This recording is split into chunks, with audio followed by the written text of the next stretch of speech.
Yan po yung tinatawag na guno. Ayan.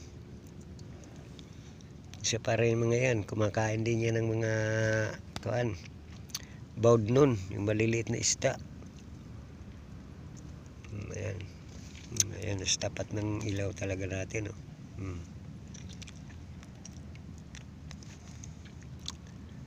Ayan. Di mapakali yung mga dilis sa ilalim. Talagang binabanatan sila ng gumaa. Ayun. Oh. Oh. Mo yung dilis, oh, lilikot. Oh. Hindi sila tinitigilan. Ayan. Ayan, malalaking gumano dumadali sa kanila sa ilalim, oh. Meron tayong dilis tapat ng ilaw natin. Sana hindi maubos at hindi lumayo dyan sa ilaw. Ayun, oh. Lalaki ng ibang gumaa.